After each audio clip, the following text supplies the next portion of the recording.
Yap, halo, apa kabar? Senang banget sore hari ini. Bukan sore ding ya. Sekarang baru jam 1:30 hampir setelah berjuang, perjuangan luar biasa untuk bertemu dengan satu teman saya ini di Zoom. Akhirnya saya ketemu dengan yang namanya Aci Pradipta. Hai Aci. Yeay! Hai. Apa kabar Ci? Baik, puji Tuhan sehat. Selamat datang di Dialog Aci. Oh wow, Dialog ya namanya ya. Oke. Jadi konten ini adalah kontennya YouTube-nya Dre Christian. Terus kemudian ini adalah soal bincang-bincang gitulah. Jadi teman-teman di rumah yang mungkin suka dengan kehidupan di Yogyakarta, dunia hiburan pasti juga sangat tahu dengan yang namanya Mbak Aci Pradipta ini. Saya pernah satu dengannya sampai sekarang ya. Di Blend Voice. Masih ya. Masih. Terus dia ini juga seorang dosen. Disebutkan ininya nggak apa-apa ya? Boleh. Dia ada dosen vokal di ISI Yogyakarta dan mata kuliah yang diampu juga bukan mata kuliah yang semua orang bisa gitu. Gitu pastinya ya. Kalau semuanya bisa jadi dosen dong. Betul. Kalau bisa jadi dosen ya. Yes, ya. Terus kemudian juga kadang-kadang juga punya grup-grup sendiri gitu, ada bandnya sendiri untuk wedding ataupun acara-acara yang lainnya. Nah, siang hari ini kita mau ngobrolin soal bagaimana sih kehidupan di dunia hiburan gitu ya, yang dilanda COVID saat ini. Tapi sebelumnya nih, Aci kegiatannya apa, Ci? Kegiatan selama COVID ya ini ya? Selama COVID. Kegiatannya adalah gulung-gulung, terus gulung-gulung sama gulung-gulung. Rebahan, ngunyah, tidur. Rebahan, ngunyah, tidur. Tapi tetap ada olahraga kan ya? Oh iya benar, pastinya. Tetap ding kalau itu. Benar, dan Mbak Aci ini juga kebetulan punya, ini Aci ya, punya sekolah musik juga. Jadi kayak kursusan kayak gitu. Nah sekarang yang tahap pertama nih pertanyaannya. Selama COVID ini kursusannya gimana? Berhenti. Oh, berhenti. Berhenti, semuanya berhenti.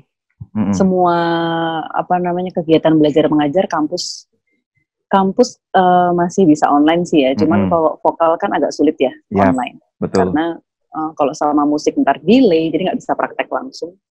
Jadi modelnya kayak yang kalau diskusi bisa lewat Zoom, tapi nanti habis itu tugasnya mereka harus record terus dikirim kayak gitu. Oh gitu, tetap terus ada. Terus kalau yang kursus semuanya off. Semuanya off. Tapi kemarin kayaknya sempat bikin itu yang nyanyi Tuhan Tak Pernah Janji itu gimana itu ceritanya? Yang seperti share di media sosial. Stok lama. Sebenarnya itu stok lama kok. Oh. Cuman karena kemarin ngerasa kayaknya pas gitu ya. Itu sebenarnya kayak memang sebenarnya itu misa pemberkatan rumah gitu loh. Dan itu tuh seminggu sebelum COVID. Nah makanya terus waktu COVID aku upload aja sekalian gitu. Jadi dibuat konten juga kayak gitu ya. Nah sebelum ke kontennya Mbak Aci, ke kontennya dia, karena dia punya YouTube channel juga. Ini kalau kehidupan job-job kayak gimana nih? Ada berapa job yang harus hilang? Aduh, bentar ya, agak sedih sebenarnya ngomonginnya. Sampai saat ini terakhir yang di cancel itu udah sampai September. Aduh, September, at least 1 bulan bisa berapa kali tuh? 4? 1 bulan ya 4, 5 gitu. Aduh, tapi lumayan ya. Nah, terus kemudian untuk menghadapi itu Nah, ini nih agak tricky ya, karena kita kan biasanya kayak misalkan ada DP, misalkan kayak gitu ya, DP berapa persen, terus nanti kalau misalkan acaranya nggak jadi di cancel. Tapi kan ini kondisi yang tidak lazim ya. Benar. Situasi yang menuntut kayak gitu ya. Ada beberapa yang di reschedule. Kalau di reschedule, oke lah kita masih bisa diskusikan. Kalau misalkan jadwalnya nggak bertabrakan, nggak apa-apa. Tapi ada beberapa tuh yang beneran dibatalin gitu, dan itu mesti balikin DP. Di situ saya sedih. Waduh, itu sampai berapa job sih? Kalau bisa dibilang yang harus dibatalin itu? Berapa ya? Yang dibatalin ada 8, yang di reschedule ada 6-an lah ya. Itu aja di reschedule-nya masih belum jelas karena kapannya ya? Kayak ada beberapa Ada beberapa yang dari luar Indonesia masalahnya. Jadi kan kebijakan tiap negara beda-beda. Indonesia sendiri kan nggak mau dengan gampang terima wisatawan asing kan. Jadi mereka belum bisa kasih kepastian sampai sekarang. Ya pahit-pahitnya tahun depan. Ya, jadi memang harus nunggu benar-benar semuanya clear dulu ya untuk bisa dapat itu. Nah, terus kalau ini apa? Setahu Aci nih, teman-teman musisi yang lain itu situasinya kayak gimana? Yang di Jogja aja deh. Teman-teman musisi yang lain semuanya memutar otak untuk mendapatkan atau melihat celah peluang lain selain dari dunia entertainment sih kalau aku lihat. Ada yang jualan makanan, ada yang jualan kosmetik, tapi paling banyak makanan sih karena ini juga Ramadan kan ya. Benar. Itu makanan beku, lauk pauk atau sambel. Itu. Kebanyakan sih itu, tapi emang itulah dia, aku ngapain ya? Masalahnya kemampuan memasak itu aku hobi masak. Tapi masalah enak apa enggak itu subjektif itu loh. Benar. Itulah masalahnya. Jadi kayaknya sejauh ini aku mengisi kegiatan dengan perkontenan. Jadi kayak beberapa mahasiswa kesulitan juga kan ya untuk mengakses materi gitu kan ya. Karena kalau musik kan emang harus praktek. Terus akhirnya aku memutuskan untuk bikin konten yang paling enggak bisa buat belajar mandiri di rumah masing-masing kayak gitu. Betul. Channelnya Aci itu Aci Pradipta ya, Ci ya? Ya, benar.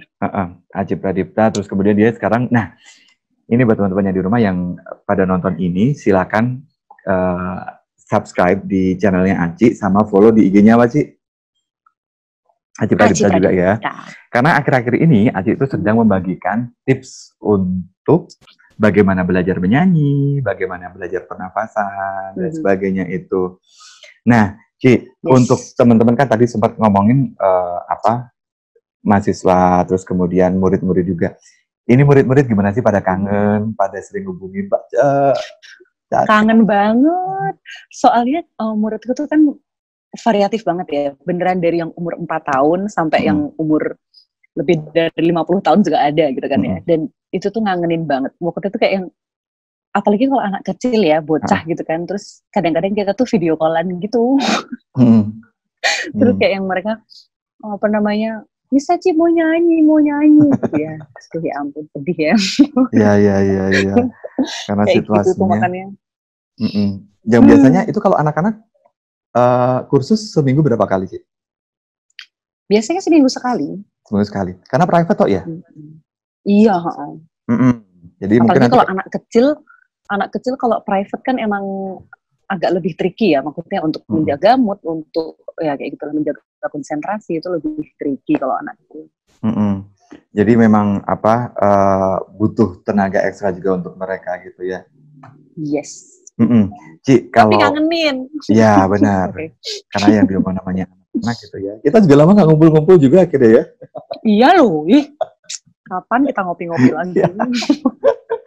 Biasanya kan jadi teman-teman, kalau saya senggang di seminari gitu, di sini nggak ada kegiatan, biasanya ngumpulnya sama teman-teman ini, sama Aci. Terus semoga nanti kita bisa bikin grup ya, yang kita nanti uploadin deh kalau kita ngobrol dengan satu teman di Jakarta sama manajer kita yang satu itu.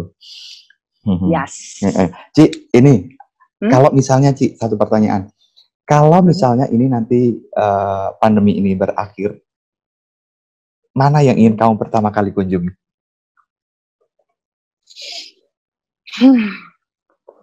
Mana ya? Kebanyakan ya, benar ya? Banyak bener. Bener, kalau saya di sini mah pengen pulang aja ya. Lah kamu di rumah. Oh bener. Iya sih. Aku pengen jajan sih sebenarnya. Street food gitu loh. Maksudnya beneran kayak yang pengen bisa sembarang jajan tanpa mikir tuh loh, Tar. Iya, benar. Kalau sekarang kan mau jajan aja yang aduh, mikir entar begini, entar begitu, entar begini. Iya. Jaga-jaga juga ya. Tapi kalau ini, selama COVID ini, sempat jalan-jalan keluar nggak? belanja atau olahraga atau apa gitu? Iya, sempat kalau misalkan kalau yang kebutuhan cuman sehari-hari sih deket pasar ya, tinggal nyebrang udah nyampe. Tapi kalau yang di pasar nggak ada, biasanya ke supermarket. Terakhir keluar kapan, Ci? 2 hari yang lalu. 2 hari yang lalu. Ini kan benar-benar, aku kan di sini belum nggak keluar nih, sudah hampir 40 hari ya kalau nggak salah. Karena kami kan memang berusaha untuk social distancing, terus kemudian memang tidak keluar. Di luar tuh situasinya kayak gimana sih? Kalau nanyanya kira-kira minggu ini sebenarnya udah agak beda karena Ramadan kan ya. Yeah, nah, bener. Awal Ramadan ini emang kalau pagi siang gini sepi banget memang. Sepi banget. Terus daerah yang sepi banget itu adalah Kota Baru, alun-alun, stasiun itu sepi banget. Nah, tapi kalau misalkan udah mulai sorean jam 3-an gitu ya, itu akan rame, ternyata tetap lumayan banyak yang jualan takjil. Terus kemarin soalnya waktu mau ke supermarket itu memang agak sore sih. Kupikir orang-orang akan sibuk berbuka puasa kan ya. Ternyata enggak, antriannya sampai luar. Ya? Ternyata kalau ke supermarket itu ngantrinya ampun-ampunan sampai parkiran. Kayak gitu. Dan dibatasin masuknya gitu-gitu. Teorinya sih gitu ya, tapi agak sulit juga. Jadi kayak yang kalau sudah terlalu penuh akan ditutup, nggak boleh masuk gitu. Oh gitu. Nanti kalau udah ada yang keluar baru ada yang boleh masuk lagi gitu. Tapi sebelum masuk harus cuci tangan ya gitu-gitu. Iya, jadi memang mencoba untuk mengikuti protokol yang ada gitu ya. Ya. Nah, kalau jalanan dalam kota sepi, tapi kalau yang pinggiran itu lumayan ramai sih, kayak ring road gitu, Jalan Magelang lumayan. Oke. Ci, agak-agak soal pemaknaan nih. Buat kamu sendiri, COVID ini ada artis khusus nggak sih? Selain sesuatu yang waduh nggak bisa kemana-mana atau apa, tapi ada hal penting yang menarik buat kamu yang ternyata aku bisa lebih me time atau apa gitu yang kamu refleksikan dari ini. Ini ini emang penting banget sih, karena buatku sendiri di masa COVID ini tuh momen mengenal diri sendiri banget, mengenal diri sendiri banget. Gimana kamu sudah di titik jenuh sejenuh-jenuhnya, dimana kamu udah ngerasa capek secapek-capeknya, akan ketahuan semua aslinya, dan yang tahu itu kamu sendiri. Yang tahu aku sendiri. Nah, di masa ini tuh ternyata aku punya kebiasaan baru yang menurutku ini salah satu hal positif yang aku ambil dari COVID. Itu adalah meditasi dan nulis diary. Sebelumnya memang aku suka nulis, tapi itu kayak yang nggak rutin gitu loh. Nah, semenjak COVID ini sedikit healingnya supaya nggak stres itu adalah setiap bangun pagi aku akan nulis dan meditasi. Dan itu menyenangkan sekali ternyata. Yes, benar. Karena karena kami di sini sering melakukannya ya. Saat-saat sendiri. Frater ya. Merasakan itu gitu ya. Jadi ternyata teman-teman di luar juga bisa merasakan itu juga. Nah, teman-teman di rumah, ini Aci ini kapan kamu konser sih kemarin sih? Yang bikin Desember. Desember itu memang dia bikin home concert yang keren banget. Ini jadi yang kemarin rencananya mini album juga jadi pending semuanya ya. Iya. Padahal lagu-lagunya keren gitu.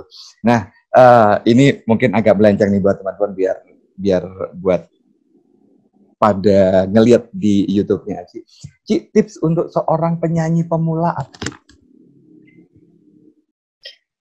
Jangan pernah takut untuk nyoba. Pede aja.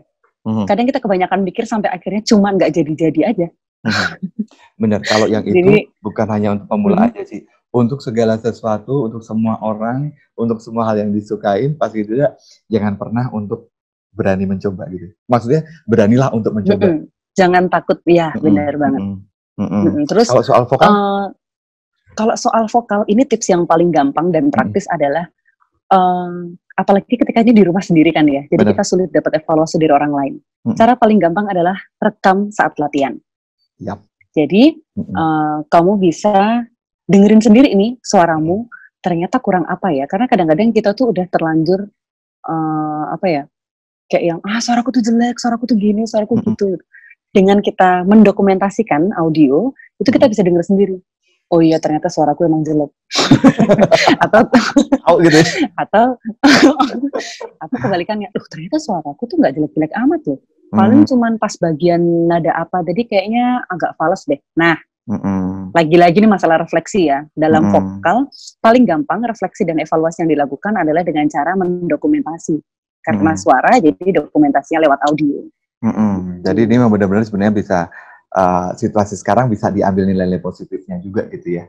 Untuk yang di rumah aja. Sering-seringlah latihan dengan direkam, jadi bisa itu kalau dilakukan setiap hari, progresnya pasti kerasa kok. Oke.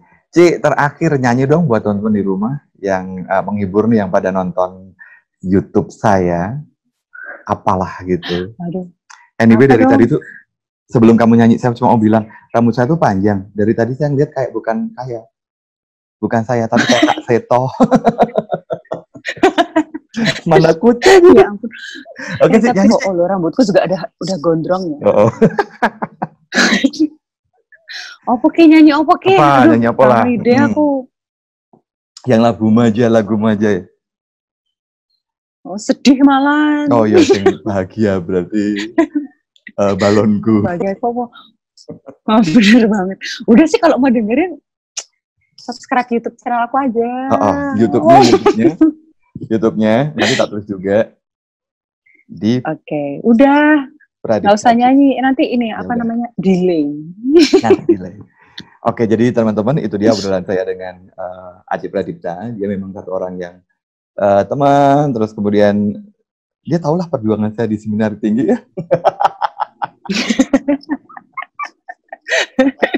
Dia adalah tim hore yang di belakang, salah satu tim hore yang di belakang saya selama saya menjalani masa panggilan ini. Nanti satu-satu teman-teman saya di belakang saya ada siapa saja, nanti akan saya kenalkan ke para penonton YouTube saya. Aci, sukses terus. Semoga bisa menjalani masa pandemi ini dengan sebaik-baiknya. Semoga nanti setelah Desember, job yang 8 tadi dilipat-lipat gandakan oleh Tuhan. Amin. Jadi banyak hal yang ditemukan.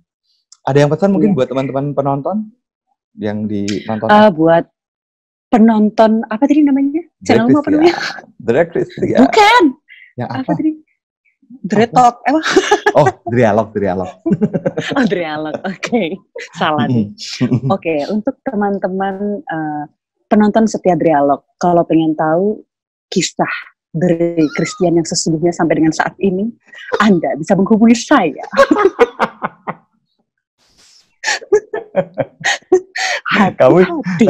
Kamu tidak perlu cerita yang saya dugem loh ya. Oh, dugem itu baru segelintir, saudara-saudara. Jangan sedih. Ya udah, daripada panjang lebar, thank you banget Aci. Sukses buat semuanya. Di rumah aja, tetap sehat, tetap semangat, dan tetap berkarya dari rumah. Oke, thank you. Bye. Terima kasih di rumah. Bye-bye.